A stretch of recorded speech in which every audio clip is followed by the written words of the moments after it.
আমরা বলতে চাই যে আল্লাহ তাআলা আমাদেরকে হায়াত দিলেন, এত নিয়ামতের ভিতরে আল্লাহ তাআলা আমাদেরকে ডুবিয়ে রাখলেন।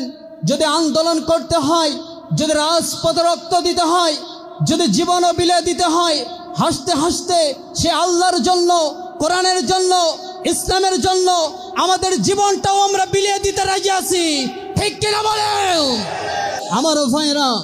সুতরাং আমার যুবক ভাইরা, তোমাদেরকে বলতে চাই, যারা চাই বাংলার জমিনে ইবলিশের এজেন্ডা বাস্তবায়ন করতে, যারা চাই বাংলার জমিনে দাদা বাবুদের এজেন্ডা বাস্তবায়ন করতে, যারা চাই বাংলার জমিনে ওই দিল্লির এজেন্ডা বাস্তবায়ন করতে, তাদের পক্ষে থেকে আন্দোলন করা তো দূরের কথা, তাদের মুখে লাথি মেরে দিয়ে যারা চাই আল্লাহর জমিনে আল্লাহর এজেন্ডা বাস্তবায়ন করতে, কোরআনের এজেন্ডা বাস্তবায়ন করতে, ইসলামের এজেন্ডা বাস্তবায়ন করতে, তাদের পক্ষে থেকে তাদের কাঁধে কাঁধ মিলিয়ে সংগ্রাম করতে হবে, আন্দোলন করতে হবে, আল্লাহর পক্ষে, দিনের পক্ষে কাজ করে যেতে হবে।